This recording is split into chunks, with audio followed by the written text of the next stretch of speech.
Hey guys, Eli here. Welcome to part 2 of my Petrified review series, where I go through issues of the infamous Petrified zine of the 90s and review releases that were covered. Today, I'll be reviewing Katatonia, Dance of December Souls from 1993.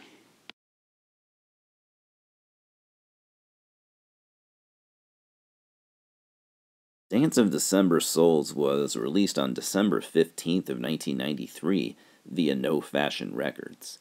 A fitting time of year to unleash this cold and dark album out into a gloomy and snow-covered Sweden. I have already been a fan of this masterpiece of an album for many, many years, and at first, it feels strange to review a 30-year-old album, but at the same time, most people review albums after a few weeks of listening, and we have had 3 decades to review Dance of December Souls.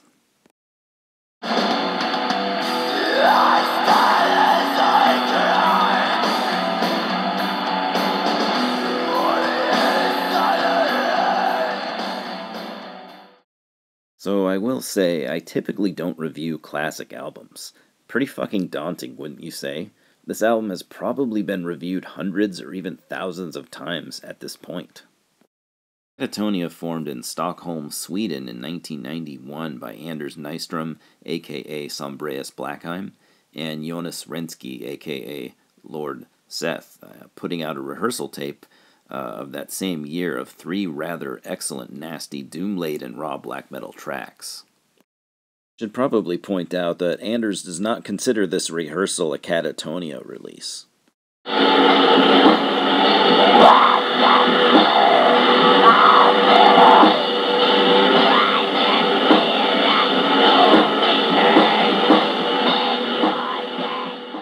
1992 would see them release 2 more demos. A rehearsal tape,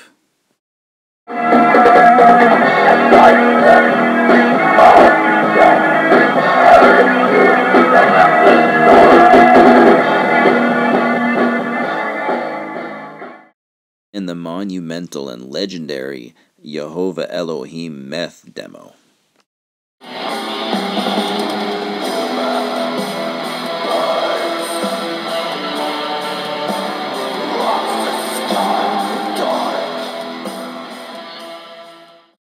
Rensky and Nyström would already be masters of this sort of doom-death black metal at this point, and nobody else in Sweden had this exact sound.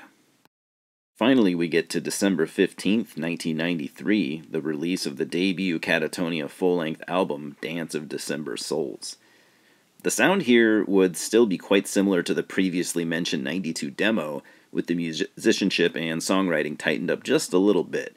I'd say the same goes for the production, but still keeps the raw, cold feel. Rensky and Nyström, along with the ever-prolific Dan Swano, would handle the production, engineering, and mixing at Swano's Unisound studio in Sweden. Production is perfect for this kind of music. The album has 8 tracks, clocking in at 53 minutes, 26 seconds, and I personally think it is one of the best debut albums to come out from the early Swedish black and death metal scene, and it would be influential to both doom death and black metal bands to this very day. The music here is intense, to say the least. Depressive, cold, and unforgiving, the guitar melodies dripping with despair, with Rensky's gut-wrenching vocals soaring overhead. If you had a heart, I assure you it would be crushed to pieces by the time this album is over. This is as rewarding of a listen as it is emotionally taxing. Melancholic, bleak, cold. These are the words that best describe the atmospheric journey that Dance of December Souls will take you on. For me, there's always been a trio of albums, and I'm talking about this one along with Opeth's Orchid from 1995 and Dissection's The Somberland from 1993. I'm going to give this one full marks, 10 out of 10. And if you haven't heard this and are interested in doom death or black metal history, this album is absolutely mandatory.